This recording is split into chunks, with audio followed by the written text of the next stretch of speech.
For over 100,000 years, caves were the safest place on Earth. They protected our ancestors from lions, from storms, from freezing nights that could kill a person in hours. A cave was a fortress carved by nature itself, free, ready-made, and nearly indestructible. So here's the question that doesn't get asked enough. If caves were so safe, why did humans ever leave them? Why would a species that survived ice ages, predators, and near extinction inside these stone shelters suddenly walk out and never really go back? The answer isn't just they found houses. The real story involves a changing planet, a food revolution, diseases hiding in the dark, and a psychological shift that changed what it meant to be human. By the end of this video, you'll understand why the cave humanity's oldest home became something we almost never live in again. Let's go back to the beginning. Here's the first myth we need to break. Ancient humans were not cave people in the way movies show us. Most of our ancestors didn't live deep inside caves permanently. They used caves the way we might use an emergency shelter when it mattered most. Caves were used seasonally. During brutal winters or during the hottest, most dangerous parts of the year, a cave mouth, the entrance area, not the deep dark tunnels, offered something priceless: consistent temperature, protection from wind and rain, and a defensible position with only one entrance to guard. Think about it from a survival standpoint. If you're sleeping in the open, a predator can approach you from any direction. In a cave, there's only one way in. Our ancestors weren't choosing caves because they were cozy. They were choosing caves because caves were mathematically the safest available option. But here's the catch: caves are not evenly distributed across the Earth. You can't just decide to live near one. They exist in specific geological regions: limestone hills, mountain ranges, certain river valleys. Most of the planet has no caves at all. Which means that from the very start, humanity's relationship with caves was temporary and geographically limited. As soon as humans developed something that could replace a cave's protection, something portable, something they could build anywhere, the cave's biggest advantage disappeared. And that's exactly what happened. To understand why humans left caves, we have to talk about something bigger than human choice. The Earth itself was transforming. Around 11,700 years ago, something enormous happened. The last ice age ended. This period, known as the Pleistocene, gave way to the Holocene, the warmer, more stable climate era we still live in today. For hundreds of thousands of years before this, the planet had been locked in brutal, unpredictable cold cycles. Massive ice sheets, freezing winds, unstable weather that could wipe out entire groups of people overnight. In that kind of world, a cave wasn't a lifestyle choice. It was often the only thing standing between a human family and death by exposure. But when the Ice Age ended, everything changed. Temperatures stabilized. Forests spread. Grasslands expanded across regions that used to be frozen wasteland. Rivers that had been locked in ice began flowing freely, carving fertile valleys. Suddenly, the environment itself was less hostile. You didn't need a fortress of stone to survive a Tuesday night anymore. The pressure that had forced humans into caves for shelter began to lift. And when survival pressure drops, something remarkable happens to any species, including us. Behavior starts to diversify. Humans began experimenting. They started testing whether they could build their own shelter, in their own chosen location, instead of being tied to wherever the nearest cave happened to be. This is one of the most underrated turning points in human history. The Earth warmed up, and that warmth quietly gave humanity permission to leave the cave behind. But climate alone doesn't explain everything. Something else was happening at the exact same time. Something that would change human life more than fire, more than tools, more than almost anything before it. Around 10 to 12,000 years ago, a quiet revolution began in places like the Fertile Crescent, modern-day Iraq, Syria, and Turkey. Humans started doing something no cave could ever accommodate. They started farming. For nearly all of human history before this point, People were hunter-gatherers. They followed animal herds, they moved with the seasons, chasing food wherever it appeared. In that lifestyle, a cave made perfect sense. You needed a temporary base, not a permanent one, because you were constantly on the move anyway. But farming demanded the exact opposite. If you plant wheat or barley, you can't just walk away for 6 months and come back. You have to stay. You have to protect that field from animals, from weather, from other tribes. You have to be there for planting, for weeding, for harvest. Farming chained humans to the land in a way nothing had before. And no cave happens to sit next to fertile farmland exactly when and where you need it. The rocky hillsides that contain caves are usually terrible for growing crops. Good soil is in river valleys, floodplains, and open plains, places with no caves at all.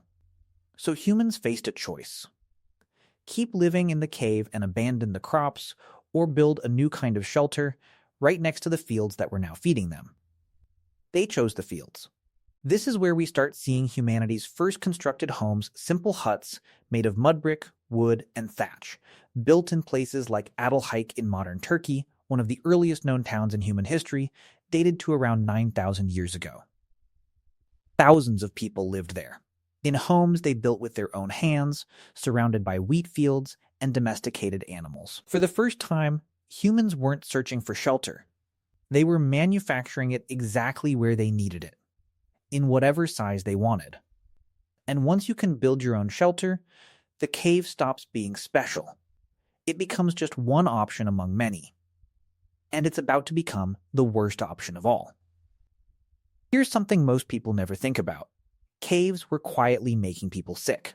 Imagine a fire burning inside a cave with no proper ventilation. The smoke has nowhere to go. It fills the chamber, coats the walls, and sits in the lungs of every person and child inside. Researchers studying ancient cave-dwelling populations have found strong evidence linking prolonged cave habitation to serious respiratory damage. Constant smoke exposure, combined with cold, damp stone that never fully dries, created conditions perfect for lung infections, arthritis, and chronic illness. Caves are also naturally damp. Water seeps through limestone. Humidity stays trapped with poor airflow. That combination is a breeding ground for mold, bacteria, and parasites. Skeletal remains from cave-dwelling populations frequently show signs of joint disease and bone deformities consistent with cold, wet, low sunlight environments. And that brings up another massive problem: sunlight. Or the lack of it. Human bodies need sunlight to produce vitamin D, which is essential for strong bones and a functioning immune system. People spending large portions of their lives in dim cave interiors were at serious risk of vitamin D deficiency, leading to bone-softening conditions like rickets, especially in children. Then there's the waste problem. In open camps, waste could be left behind as a group moved on. But caves, especially ones used repeatedly across generations, accumulated filth. Animal remains, human waste, and rotting food scraps built up in confined spaces with poor airflow and ideal environment for disease to spread rapidly through a small, enclosed population. So the very thing that made caves feel safe, their enclosed, sealed-off nature, was also slowly poisoning the people living inside them. Once humans started building their own homes above ground, they unknowingly solved all of these problems at once. Open-air huts allowed smoke to escape through gaps and smoke holes. Structures could be positioned to catch sunlight, waste could be managed and moved away from sleeping areas. Ventilation could be designed rather than left to the random shape of a rock formation. In other words, humans didn't just build houses because they were convenient. They built houses because caves were quietly killing them, generation after generation, in ways they were only beginning to understand. There's a simple mathematical problem with cave living that people rarely consider. Caves don't grow. A cave has a fixed size. It has a fixed number of chambers, a fixed floor area, a fixed capacity. A hut, on the other hand, can be built, and rebuilt, and expanded, and multiplied as many as you need, wherever you need them. As farming produced surplus food, more grain than a family could eat in a season, something happened that had never really happened before in human history at scale. Population growth accelerated. Stable food supply meant fewer deaths from starvation, more surviving children, and longer lifespans. But a single cave can only hold so many people before it becomes unlivable, overcrowded, filthy, and impossible to manage. Early farming communities needed a housing solution that could scale with a growing population. You can't split a cave into more caves, but you absolutely can build 10 huts where there used to be one. This is one of the most practical reasons caves fell out of use. It wasn't philosophical. It wasn't about comfort. It was pure logistics. As villages grew from a handful of families into settlements of hundreds of people, structured housing became the only realistic option. Archaeological sites like Adelhike eventually housed an estimated 5,000 to 8,000 people, numbers that would be physically impossible to fit into any natural cave system. Population growth didn't just allow humans to leave caves. In many places, it forced them to. Somewhere in this transition, humans crossed an invisible but massive threshold. They stopped merely finding shelter and started engineering it. Early structures were simple packed mud, woven reeds, animal hides stretched over wooden frames. But even these primitive homes offered something no cave ever could: customization. You could build a home near water, near farmland, near other families, forming the first real communities. You could build a door where you wanted one, a hearth positioned for proper airflow, walls thick enough for winter, and thin enough for cooling in summer. Over the following centuries, this technology only improved. Mud brick gave way to fired brick. Simple huts evolved into multi-room structures. Settlements developed streets, shared walls, and eventually the first cities. Homes could now be inherited, expanded, repaired, or rebuilt entirely, none of which is possible with a cave. If a cave collapses or floods, it's gone forever. If a mud brick hut collapses, you rebuild it in days using materials from the ground beneath your feet. This was more than an upgrade in shelter. It was one of the earliest examples of humans bending the environment to fit their needs, instead of the other way around. And once that door opened, there was no reason to go back to depending on the random luck of finding a suitable rock formation nearby. Interestingly, caves didn't disappear from human life entirely, they just changed roles. As villages and towns developed, many caves shifted from being homes to being something else entirely: sacred spaces. Archaeological evidence from sites across Europe and Asia shows caves being used for burial rituals, religious ceremonies, and artistic expression, like the extraordinary painted caves of Lascaux in France and Altamira in Spain, where humans created stunning artwork deep in chambers they likely never lived in. This shift is fascinating. Once humans no longer needed caves for daily survival, the psychological weight of these ancient shelters transformed. The place that once meant safety from death became a place associated with mystery, spirituality, and connection to ancestors. Caves became symbolic instead of practical, a pattern we still see today in cultures around the world that treat caves as spiritually significant sites, even though almost nobody actually lives in one anymore. In a strange way, humans didn't abandon caves out of disrespect. They outgrew the need for them and elevated them into something greater instead. So let's put it all together. Ancient humans didn't leave caves because caves were bad.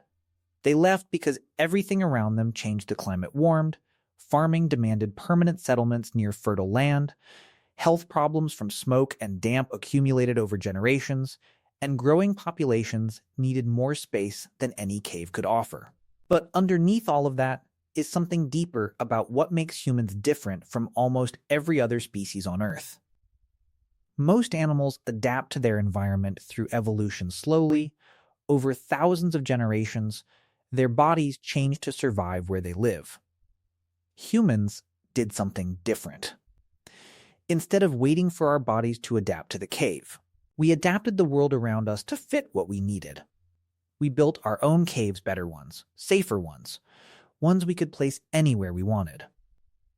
That shift from finding shelter to creating it, might be one of the most important moments in our entire story as a species.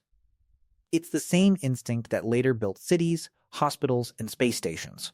It all started with a simple decision, made by people we'll never know the names of, that they didn't have to accept what nature gave them. They could build something better. And the next time you walk into your own house, remember it's the direct descendant of a decision made 10,000 years ago by ancient humans who looked at the safety of a cave and decided to build something even safer, entirely on their own terms. If you found this as fascinating as I did, hit subscribe because next time we're exploring. You're not going to want to miss it. Let me know in the comments, if you had to survive using only what ancient humans had, would you have chosen the cave or would you have taken your chances outside?